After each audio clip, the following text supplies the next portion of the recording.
Hello and welcome to episode 16 of TWF. Do you know my...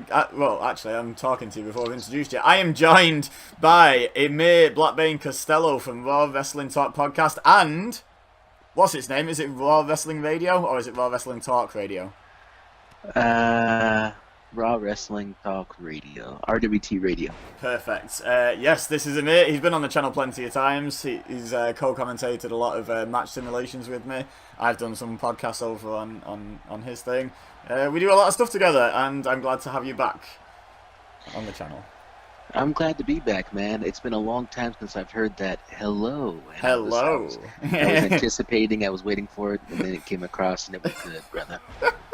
Oh, brilliant. Gonna have to change my intro. Just because, wow, what an interesting intro. Hello. By the way, I don't know, right, I'm going to shoot myself in the foot here if you haven't, but do you know what the backstory is with this series, TWF? Do you know what TWF is? You know what? I don't. You've never told me. I don't even know what those initials stand for. It's all right. It's only episode 16 we're recording, and I've explained it in most of the other episodes. But it's cool. It's cool.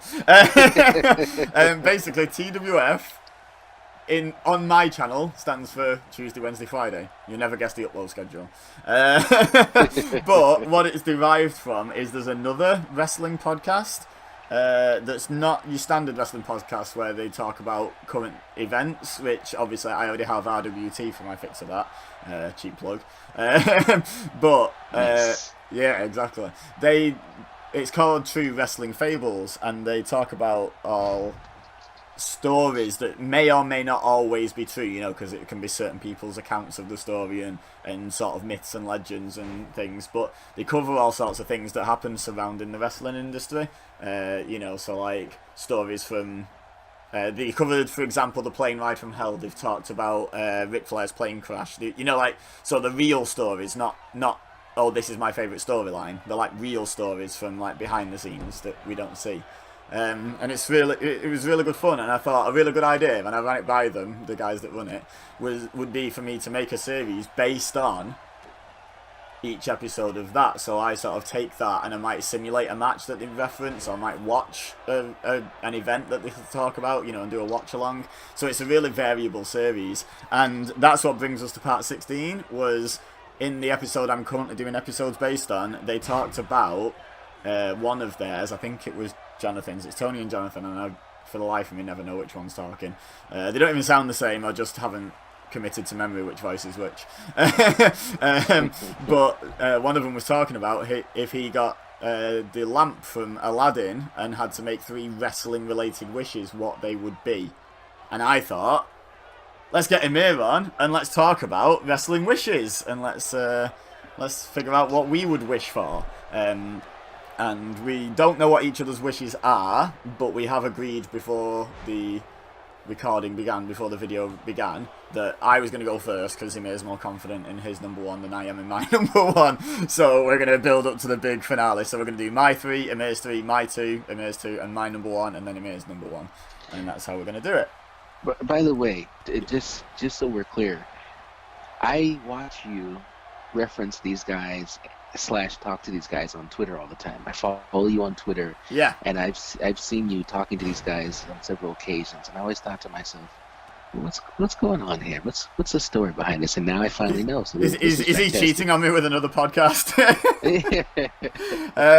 But yeah, no, they're really cool guys. They're pretty down to earth, you know. So I mean, I've emailed them back and forth and what have you. I'm actually supposed to be helping them set up their YouTube channel, but I haven't uploaded any of their episodes to it in weeks, so I need to get back on top of that.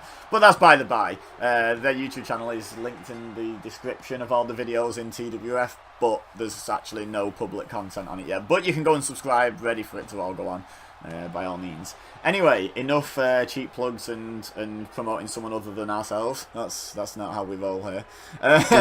So, without further ado, my number 3 wish, and the reason why I've prioritised it as number 3 is because really all I'm doing is accelerating something that's inevitable.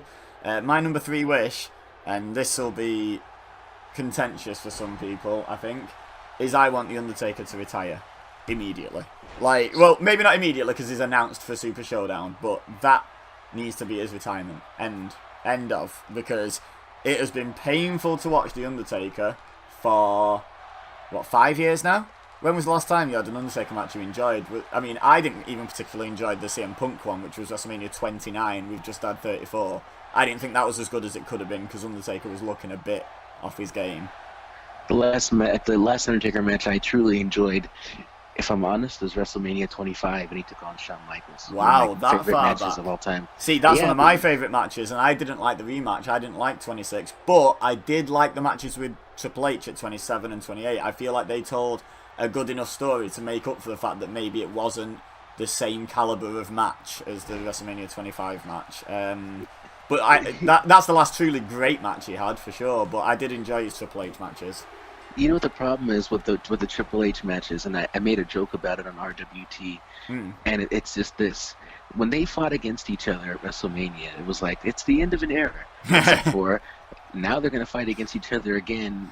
As I said, this year it'll be Triple H versus Undertaker for the final time, and then next year it'll be Triple H versus Undertaker for the final time, part 2. The problem isn't so much the fact that they advertised it as the last time they would fight, because they never actually said that. They said more. They said the end of an era, which to me implied at least one of those would not wrestle again. Like, it's the end of an era. If anything, it implies both are going to stop, because they were the last two remaining from their era. So to end that era, they both had to retire at that match, and yet they both wrestled at WrestleMania 29 and 30 and 31 and 32 and 33 and 34. So they didn't do a great job of that retirement, really, and now they're going to wrestle each other again, and it's the last time ever until we decide to roll it out again. Yeah, I just think I have nothing against Triple H still wrestling. I think he can still go to an extent, maybe not the same extent as he could 15 years ago, but like, he's a master psychologist in the ring, and he's not that broken down that it's so noticeable that it affects the psychology of the match. So I'm okay with Triple H. It's Undertaker specifically. I love the Undertaker, and I just find it painful sometimes to watch his current day matches, knowing what high he could have retired on. You know, like the WrestleMania 28. I wouldn't even have minded if he'd have retired after losing to Brock. If it had been like streak broken, game over, I wouldn't have minded that, you know, a couple of extras, but it should have ended at least 4 years ago now for me. Yeah, I agree. And when he lost to Brock, that's what he always wanted. You know, if you are a true, a good brother in the back, you go out on your back. You go out on your back. It's old school, and Undertaker epitomizes old school. So yeah, but he keeps getting back up. Like, what's the deal? I know, exactly. I think Vince keeps begging him, but right, okay. On to your number 3. What's your third most important? What's your least important of your 3 wishes for the genie? Least important, which I think you're gonna understand. The least important, but for me, all 3 of my wishes are important, and that is this. I want. So Jinder Mahal got a WWE championship. He got pushed, he got the belt, and it went terribly wrong because the fans hated it, but also it went wrong because Jinder he wasn't ready. Like he wrestles really stiff, and I don't mean that he hits hard. I mean, he literally looks like an ironing board in there. Yeah, I think a part of the problem as well is if you're going to suddenly book someone like that, like to go from nobody to champion in no time, they need to look dominant, not lucky. You know, like, he always came across as, and I get cowardly heel champion and all that, but if you're going to do that sort of run, look at Brock Lesnar. He was heel champion from nothing in no time in his first run, and he looked dominant. Sheamus came to the main roster, and okay, he got lucky in the table match itself against John Cena, but that's because it was John Cena in 2010. But he was dominant up until that. He was injuring people and putting people out and stuff. Jinder Mahal just looked like everything up to and including his WWE title run was a fluke, and that's not a good look for someone who's suddenly being pushed from jobber, because in everyone's mind he's still a jobber, just he has the belt now. Like, they've not changed the perception. Yeah, and to boot, he wasn't very charismatic. I mean, don't get me wrong, he never forgot a line, but he lacked the passion. You could tell he didn't mean the words coming out of his mouth, and it was tough to watch. And that's coming from a guy, me, who supported gender. But you put a magic lamp in my hand, and you know what I want? I want that opportunity, maybe stricken from the record. Don't give it to gender. What I want is, I want Jason Jordan to be in a highly touted, highly contested, highly competitive WWE Championship match with AJ Styles. And I want Jason Jordan to come out on top, because Jason can talk, he can wrestle, he can be intense, and you know what? I want him to have a long championship run as a heel. And I say a heel because the fans will hate it. They will despise him. They'll think it's not a good idea. And instead of trying to play the babyface Roman Reigns card and blah, blah, blah, just let Jason Jordan be a heel. Let him soak up the booze. Let him jump in people's faces and talk trash to them. Let him knock sodas out of people's hands and just really enjoy a true heel championship run, because that dude can wrestle beyond belief. Yep. And he's good on the mic if they just let him. Don't make him this crybaby, Yeah. Get that boy and just let him go do it. He has all the tools. That's all I'm saying. I can embellish on that wish. I think I know how you could make it work as well, which is he can have his big, long, competitive match with AJ Styles, and then right towards the end, I want to see Chad Gable cost Styles the title. Because the most charismatic that Jason Jordan has ever been was in NXT alongside Chad Gable. They bounced off each other really well. And I'm not saying he should always use Gable. I think he should be able to win matches on his own. But I think they should form American Alpha as a heel tag team. Because people will boo Jason Jordan as WWE Champion as much as they'll want to cheer American Alpha coming back. So, and Chad Gable can kind of be his second. They could even run a thing where Chad Gable ends up with the second tier title. And they sort of are a team, but they've got singles careers. And I would like to see that, just because, like I say, I feel like Jason Jordan got very, very little notice he was going to be dragged away from Chad Gable, and seemed a little bit lost at first on his own. And I think keeping him with Gable, putting him back with Gable, I should say, and letting them bounce off each other until he's truly comfortable cutting some of his promos on his own, and really finds his own feet, and then bam, split them up. And what a WWE title match that is. Sure, it's not going to headline in WrestleMania, it's going to be a B-show main event, but Jason Jordan versus Chad Gable would be one of the best WWE title matches we've probably ever seen in terms of match quality, like, if they just let him go, and then that story arc can close and he can move on to something else, but yeah, I agree. I just think that's how I would personally propose to the Genie to do it.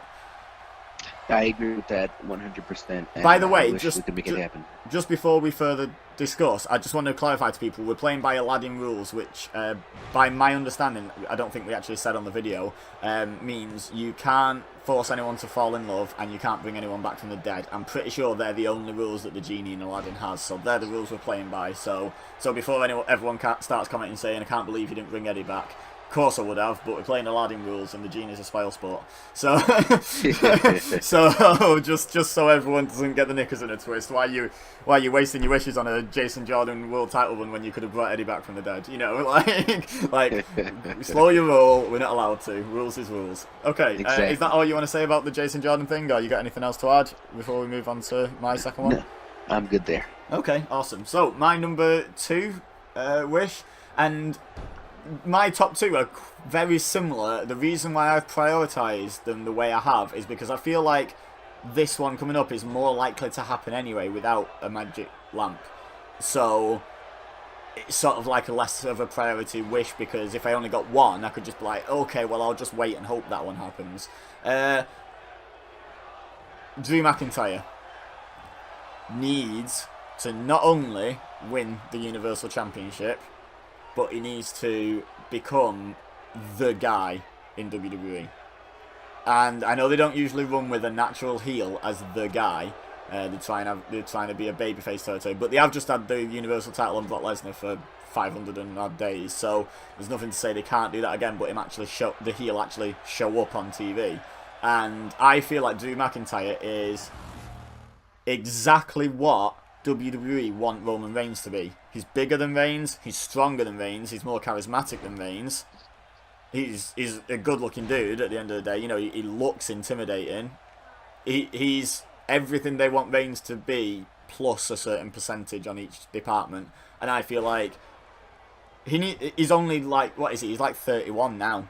You know, because he started so young on his first run. It's crazy. He's still like 31, 32. So they need to pull the trigger in the next couple of years and just have him run away with it, absolutely dominate it, and that would make me so happy, because I just think he has ridiculous amounts of talent and charisma just exuding from him. And yes, there's other people that I want to see near the top and at the top, like I want to see Seth with decent runs. Everyone knows I'm a huge Braun Strowman mark. I want him, you know, to be a huge deal as well. But I think Drew McIntyre is the guy. He's the guy who brings it all together the best. You know, I completely agree with that. Now, I'm happy that the Universal title is off Brock. Yeah, and me too. So it's on Roman. I don't have a problem with that, but I no, will say me neither.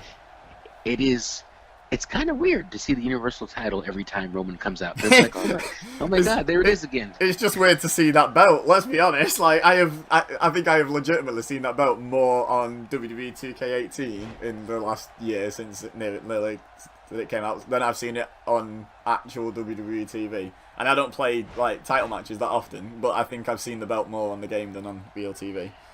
So yeah, when I see Roman holding it, I'm like, holy crap! This thing is back. Like, Raw, it's really back. Raw has a world title. Yeah. So then the other thing is this. Drew McIntyre, I'm with you, man. Like, I love literally everything about him. I have no complaints about Drew McIntyre. And when I see him with Dolph Ziggler, what a waste.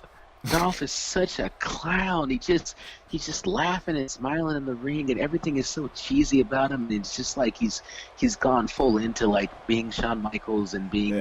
Yeah. There's nothing original about him. And then like when you stick these two together, it's they don't come across to me as equals. Like Drew McIntyre comes across as like carrying Dolph's bags, but he's obviously better than Dolph Ziggler. Like, well, does this not have the vibe of a Shawn Michaels Diesel situation? And I know it's an easy comparison to draw because Dolph Ziggler is just a dollar store Shawn Michaels. I was going to say pound shop, but dollar store will mean more to you. So I know the comparisons are easy to draw, but is Drew McIntyre not just Kevin Nash, but better in literally every way? So therefore, when he breaks away and wins the world title potentially even from Dolph Ziggler, if they decide to mimic the storyline completely, is that not just going to work a lot better than Diesel as champion, and then they'll end up sticking with it? Like, is it not a good thing that he's got this bad pairing at the moment? Is it not potentially something that could be really good for him going forward? It could be good, but you're smart, and Vince doesn't think like you. And the other thing is this, Diesel had to be paired with Shawn Michaels because Diesel was just, he was Vinny Vegas. He was some two-bit bodyguard who was still learning, but Drew McIntyre, he's seasoned. He doesn't need this. This is just a waste of time. And yeah, I get that, but you can't always justify kayfabe things by saying, oh well, the real life guy needs that. Look at I don't know. I'm trying to think of sort of like an example. When AJ Styles came in and was trying his best to be a heel, despite the fact that no one really wanted to do AJ Styles in the WWE as champion, and beat up John Cena, and he was beating up John Cena, and he was cheating, and he was using the club and stuff like that. No one was under the impression that AJ Styles, the wrestler, can't win a match clean against John Cena. It was just storytelling, and to me that's sort of what we're seeing here, where you have to sort of suspend the disbelief that Drew McIntyre needs Dolph Ziggler to make him a star. He absolutely doesn't. But it's one hell of a way to catapult him and give him a shot at maybe seeing how he copes as a babyface. Because in NXT, he wasn't there for long, but he was a big, dominant babyface, and the fans lapped it up. Normally, you want the babyface to be the underdog, but he was fighting Bobby Roode, who was like a foot shorter than him or something ridiculous. And the fans were still booing Bobby Roode and cheering Drew McIntyre because it's Drew McIntyre. And it didn't matter that he was clearly the overwhelming favourite. They still just wanted to see him kick everyone's head off. So he has potential to go babyface, even though I think he's an amazing natural heel. He has potential to have a big run as a face as well. And this could be the way to do it. Yeah, fair enough. I agree with all those points. Okay. What's your second most important choice? Your middle choice? All right, my middle choice is this, and of course it makes sense based on who I am, which is that I would like to see a select group of New Japan superstars of my choosing get WWE contracts. Just specifically for starters, people like the Young Bucks and Kenny Omega. But the catch is this: I want them to be signed to WWE with no move restrictions. I want them to be allowed complete creative control over their own characters, still be able to do the things they do on YouTube. I want them to come to WWE exactly as they are in New Japan, not some watered down WWE version where they give them some stupid name, and if we want to see something good about them, we have to look at what they did in the past. I want the exact same incarnations of Young Bucks and Kenny Omega that exist now to exist in WWE, and for them to be able to do what they do, but on that grander stage under those brighter lights. So you don't want to see the little dollars and and Johnny Beta. No, you want to see the originals. Okay. Yeah, I would again add something to that, which is I want Cody to come with them. I think Cody has made himself such a bigger star than he was when he left WWE. I want to see what WWE could do with this incarnation of Cody. Again, without the restrictions and without them saying, well, he was a mid-carder before, pushing back down. Like, I agree, they have to retain the same relative position on the card, the same freedom, you know, like creative freedom, the ability to put on the matches that they put on. But yeah, I'd like to see Cody and Brandy, because I think they're a great sort of package together. I think she adds a lot to him, you know, as a heel. But yeah, a Bullet Club invasion. I mean, someone else I'd like to see coming, if you're going to do like an actual Bullet Club invasion where, you know, go the whole hog, it's the genius, so they don't even have to buy the IP, just make it so they can use the Bullet Club IP, you know, like, as well as New Japan. I would put Skrull in it as well. I think he has so much star potential. I don't think he would necessarily get the same caveat that, you know, they can't touch his character or anything because he's not as established as the others. But I think that, imagine that group of 5. Like, I know there's other Bullet Club members, but imagine that core group of 5 coming in. And imagine, here's one for you, build it up to Survivor Series. Imagine Styles, Gallows and Anderson, Balor, and Adam Cole. Maybe. Yeah, because they're the 5 people in WWE I can think of that were definitely in Bullet Club at some point. Imagine them defending WWE against Bullet Club. Imagine that for a 5-on-5 match. Yeah, it would be brilliant. It would be must-see TV. Absolutely. I mean, I wouldn't miss it. I might even fly to wherever the event is so I could be there live. You know? Yeah, it'd be tempting, wouldn't it, to go and see that match live? Oh, like, yeah, I would be all in. Yeah. Something else entirely. But yeah, no, I agree. But like you say, you have to use your genie's magic abilities to make sure nothing changes. Because like the main concern about them potentially coming to WWE, because the talk is starting again, because you know it's getting to the last 4 months of Omega's contract again, so everyone's going to talk about it again. But I think the main thing that most people see as the negative is WWE will ruin them. I think that's what people think, and I don't think they're necessarily wrong with that. I'm not saying I disagree. I'm just saying that is why people aren't that keen for them to come, is because can they possibly be as good in WWE as they are outside of WWE? And it's questionable with all the restrictions put on them. Just ask Nakamura how good he is. Yeah, ask Finn Balor. Like, no, really, Finn's Devitt, awesome. Finn Balor just does drop kicks. Yep. Just does drop kicks. Like, that's all he ever does. And a sling blade every so often. Oh, and that coup de grace that if you flip your TV on its side when he does it is a drop kick. like he has no moveset anymore, and it's crazy. You're missing one move from his arsenal. It's called the popping of the collar. Oh, I was going to say, is it the drop kick? But yeah. But yeah, like you say, they need to not be watered down. And I think you could probably get away with winging in there that all New Japan alumni get de-restricted. You know, you could probably work that into your little bargain with the genie, I think, on that. And then you'd have full-on Nakamura, you'd have full-on Finn Balor, you'd have AJ Styles at his best. Which, let's face it, it's hard to say that this AJ Styles isn't the best AJ Styles, but the stories he's given to work with are trying their best to drag him down. Like, yeah, exactly. he may be unsinkable, but they're having a good go. But yeah, if you could de-restrict all former New Japan talent as well, that'd just be that'd be amazing. I can't believe that's not your number one. I can't wait to hear it. But first, we need to do my number one, and my number one is only my number one because I think it's less likely than Drew getting the Universal title and then Monster Push. And I have been calling for this for years now. I have been calling for this longer than I've known you, by quite a way. Cesaro needs to win the WWE Championship. He has to win it. He is probably the best wrestler in terms of purely in-ring ability in the company at the moment that hasn't held the belt. And in the last probably 10 or 15 years minimum, you have to go back to your Mr. Perfects and that sort of caliber to find someone better than Cesaro that didn't hold the WWE title.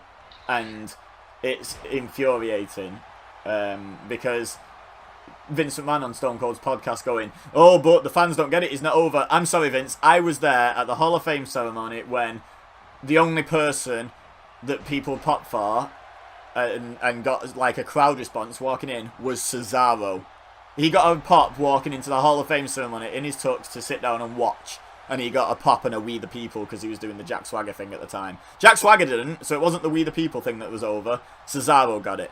The pop when he won the Andre the Giant Memorial Battle Royal was ridiculous. The pop when he became a Paul Heyman guy the night after on Raw, ridiculous. He was so incredibly over, and if you go back and watch him in Ring of Honor as Claudio Castagnoli, which I don't ever know if I'm saying right, but he had charisma oozing out of him then as well. He's always been able to do that, and yet apparently according to Vince he doesn't connect with the audience, and he's like, I don't know if you're just ignorant or racist and don't want a Swiss man holding it because you've never heard of Switzerland. I don't know what it is, but I don't know what the deal is. But even Stone Cold just said, no, you're wrong. Like on the podcast, you are totally wrong. And like, yeah, I don't understand how Cesaro's never had even a slight run with the title. Imagine some of the dream matches he could have. You know, here you go out there, have a 25-minute defense against Seth Rollins right next month. Go out there, 25-minute defense against AJ Styles. Go out there, 25 minutes Daniel Bryan. Could any of those be a bad match if they just let them go? No, they would all be fantastic. And you know what the sad part is? Not only has Cesaro not held the title, but he's not even close. Like there's nowhere in sight. I don't recall him ever having a shot. He may have had a throwaway shot once in a multi-man match or something. I don't remember him ever having even a number one contender match if you exclude, entering the Royal Rumble. I don't recall him ever getting close, and it's ridiculous.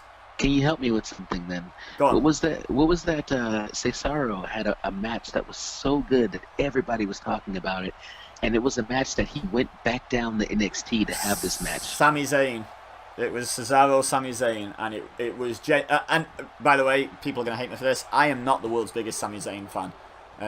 But that match was ridiculous. That match was so damn good. It was like you watched that match and you just went, can we break the WWE title in half and put it on both of them, please? Because that's just obscene. Like anyone that can do that, put the belt on them and leave it there. It was great. It was amazing. And yeah, like you say, it's never even been close. And there's a slight glimmer of hope because the bar is so good and Sheamus is so close to having to retire through injury, which is obviously unfortunate. But if they keep them together and transition Sheamus to just basically being Cesaro's manager, Vince loves Sheamus, we know that. He's held the world title so many times, and for so long combined. He basically ran SmackDown for, a year or more at one point, didn't he? And it's like, can we just have your faith in Sheamus be passed on to Cesaro and, have Cesaro get that rub with Vince, because he doesn't need the rub with the fans, he doesn't need the rub in the ring, but he needs the rub with Vince. So it could happen, but it's unlikely. That's why I'm putting it as my number one wish. Well then, on to my number one. You're up. So I mentioned New Japan in my second wish because New Japan, for me, is like it's like a beautiful sidekick who you see, and she's still skinny, and she's new and interesting, and you're completely intrigued, and you're tempted to maybe leave your wife to be with her. Only here's the thing about your wife. Your wife, yeah, she's not quite as good as she used to be. Perhaps you've fallen out of love a little bit, and perhaps her trousers are a bit bigger than they used to be. But you know what? You've made a life. I know what. I know your wife is not listening in at the moment. Oh yeah, my wife is asleep. I couldn't possibly be talking about my wife. I'd be dead by now. Oh, I know that. Go on. The thing about your wife is you made a lifelong commitment to her, and so because of that, because of your love for your wife, no matter how good a side chick looks, nobody else could ever take your wife's place in your heart. And similar to it, as much as I love watching New Japan now, and it's really just made my love of wrestling go completely over the top. And I've been so disappointed at some in moments in WWE, but then nothing will ever take WWE's place in my heart, and I know that with certainty. And so for my final wish, what I want is for immediately, if not sooner, for complete control of WWE in all facets, including creatively, to be stripped from Vince McMahon and handed to Triple H. And what I want Triple H to do is not focus so much on the entertainment and bring back the wrestling. I want NXT to be the third best show, because I want Raw and SmackDown to be ran like NXT, but because it's filled with NXT veterans, I want to go like, oh my God, I don't even know who was even the best show this week. NXT, Raw, SmackDown, it was all so amazing. I don't even know. Like, this is crazy. That's what I want. I want Triple H to run the whole thing, and I want to feel the excitement that I feel watching New Japan. I want to feel that way about WWE. Now, even if it never happens, I will always be a WWE guy. Don't get me wrong. I mean, first of all, I think at some point, at least part of that is obviously going to happen. Unless something mind-blowing happens, some major fallout or some horrific accident, Triple H is going to run WWE. I think that's a given. The only thing that makes that a wish rather than a prediction for me is the fact that you said you want it to be run like NXT. And I think a lot of people are way overexcited for Triple H taking over main roster because they think it's going to become a 3-hour episode and a 2-hour episode of NXT.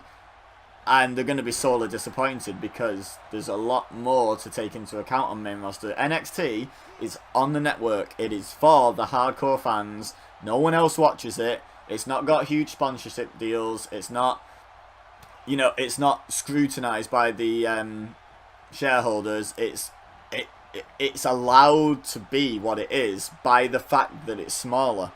And I genuinely think WWE will be better under Triple H's command, but I don't think the change will be as drastic as people are expecting, and that's where I believe you've made it a wish rather than a prediction, is the fact that it's not going to become NXT. It's going to become...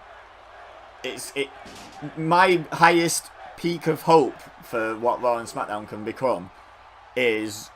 And it's not far off NXT, it's just a different way of doing it, but it's not... In fact, it's arguably better than NXT. Is Ruthless Aggression era, but minus the swearing and headshots, because they're never coming back in blood. But Ruthless Aggression level, storytelling, wrestling, all that sort of stuff.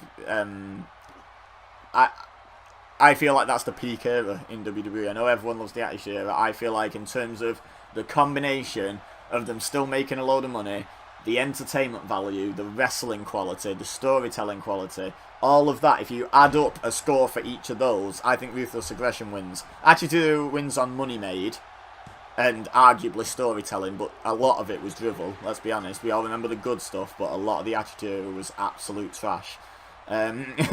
So I think if you average out the storytelling, you take into account the good and the bad, I think the Ruthless Aggression era probably beats the Attitude Era, because there's so much trash in the Attitude Era that it weighs down the Stone Cold and Vince and the Triple H and The Rock, and it weighs it down.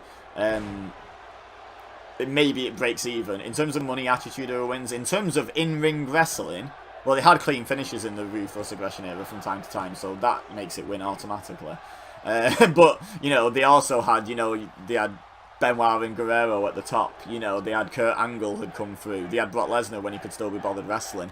You know, they just had this, not just star pool, but wrestler pool as well, that they could just draw and just manufacture great wrestling shows out of nothing.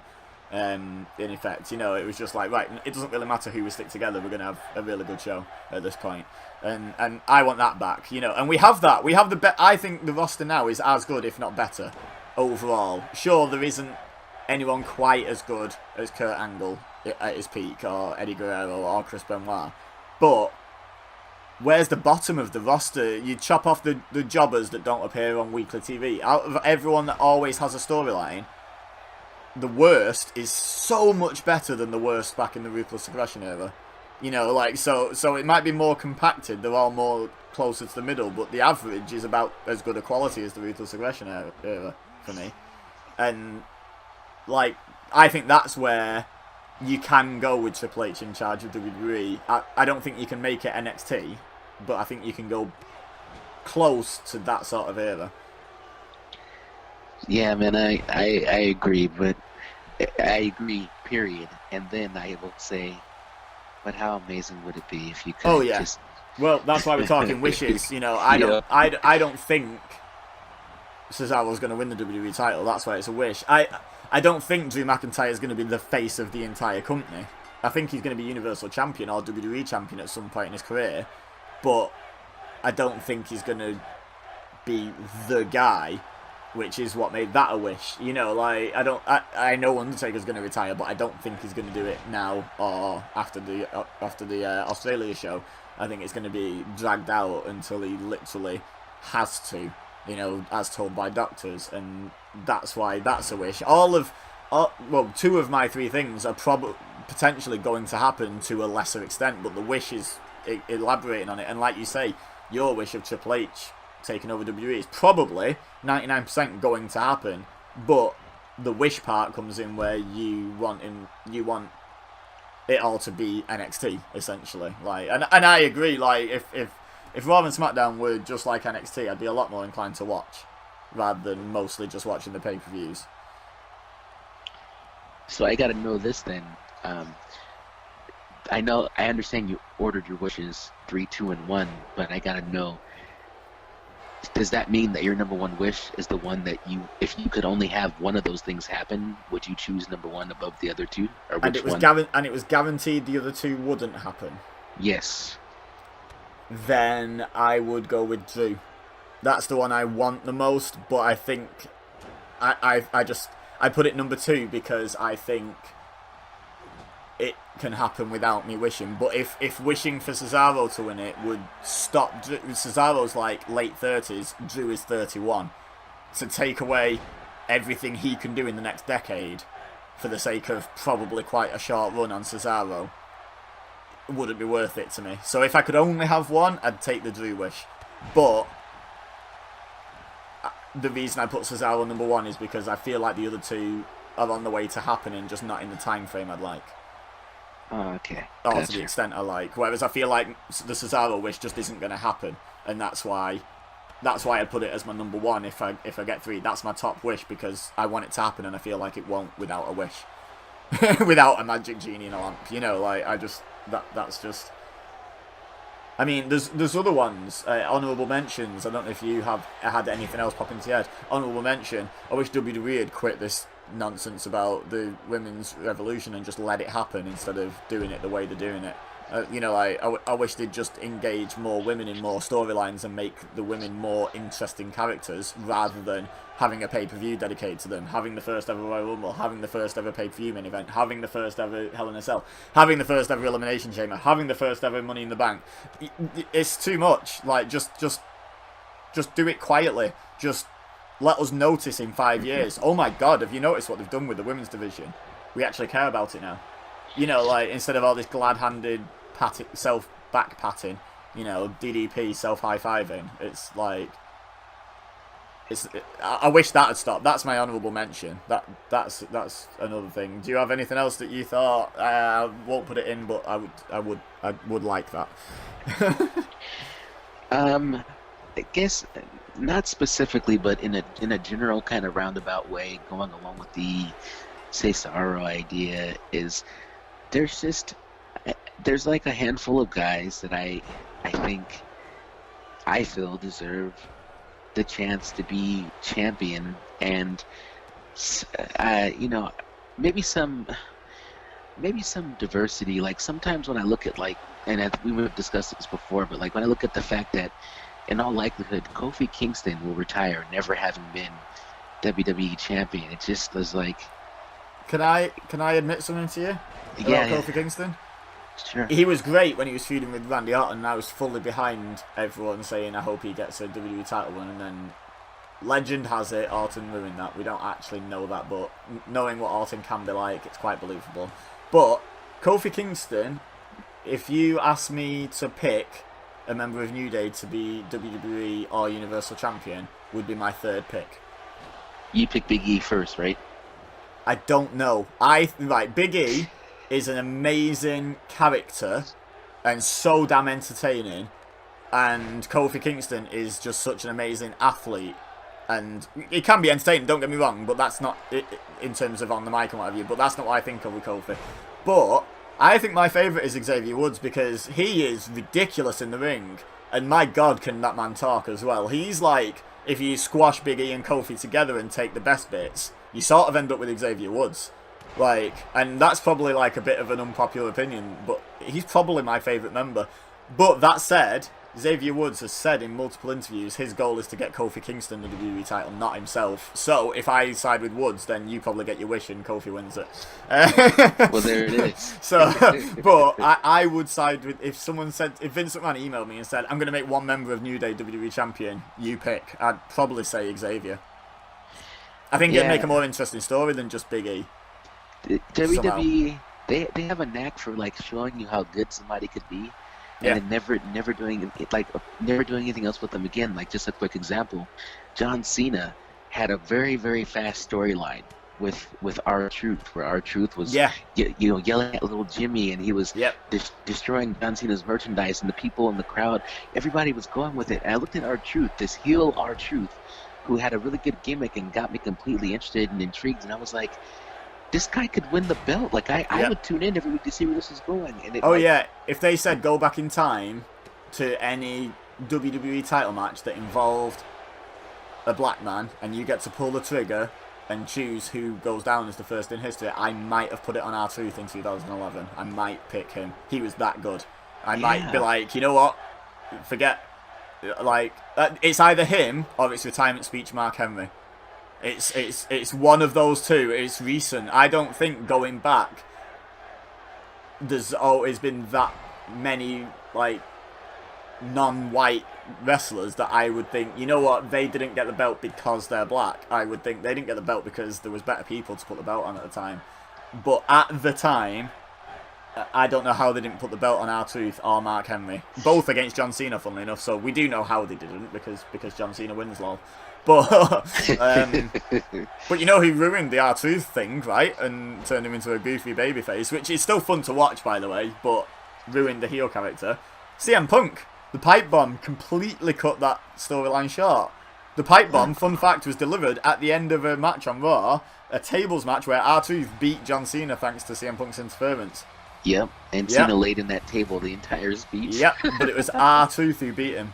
That was R-Truth who put him through that table. So it was literally just a cut. Nope, no more R-Truth, we're going to Punk now. And it was like, whoa, okay. I mean, I love the Punk story, don't get me wrong, but it was so sudden. They were just like, right, that story's over. And you're like, whoa, what, really? Like, they're not even going to revisit it and do a triple threat at some point between the three, because R-Truth was heavily involved, and now suddenly he's just not. But anyway, we've gone way off topic. But I think let us know in the comments what would be your 3 wishes. Remember, you can't force anyone to fall in love, and you can't bring anyone back from the dead. Other than that, it's fair game. What would you like to change in, I was going to say WWE, but in wrestling, because 2 of your wishes involved outside of WWE wrestling. admittedly being brought into WWE wrestling, but they involved a thought process that involved external wrestling. Like you say, New Japan has made you want better from WWE, and you want those stars and you want the Bullet Club. So, but yeah, everyone let us know in the comments. Don't forget to drop a like. Don't forget to look in the description and follow the link over to RWT, to their YouTube channel. I might put the Facebook group in there. I don't know, whichever Emir wants me to put, or both, whatever. I don't mind putting extra links. Don't forget to subscribe here and there, and don't forget to share with your friends. But for now, all I have left to say is thank you very much for watching. As always, I've been Beza. You've been amazing. He's been Emir. This was awesome. Thank you. And we will see you next time.